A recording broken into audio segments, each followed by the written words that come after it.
वृंदावन से एक गोपी प्रतिदिन दूध दही बेचने मथुरा जाती थी।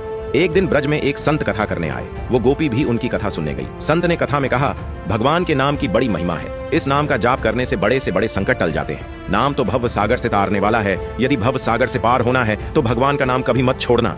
कथा समाप्त होने के बाद वो गोपी अगले दिन फिर से दूध बेचने चली गई। उसी बीच रास्ते में यमुना जी थी। इसको देखकर गोपी को संत की बात याद आ गई कि संत ने कहा था, भगवान का नाम तो भव सागर से पार लगाने वाला है। उसने सोचा, जिस भगवान का नाम भव सागर से पार लगा सकता है तो क्या उन्हीं भगवान का नाम मुझे इस नदी से पार नहीं लगा सकता।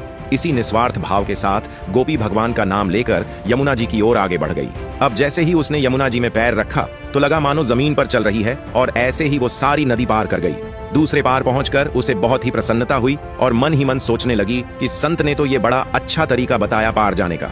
अब रोज रोज नाविक को भी पैसे नहीं देने पड़ेंगे।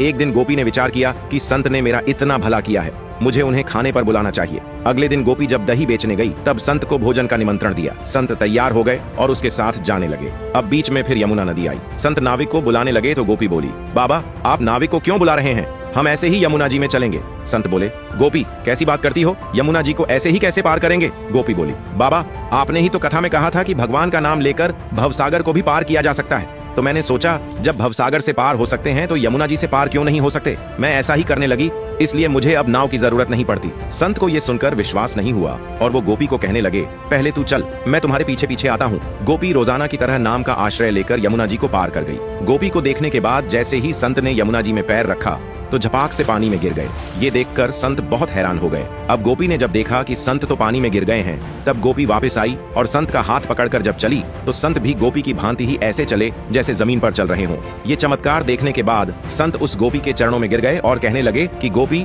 तू धन्य है। वास्तव में तो सही अर्थों में नाम का आश्रय तो तुमने लिया है, और मैं जिसने नाम की महिमा बताई तो सही, पर स्वयं नाम का आश्रय नहीं लिया।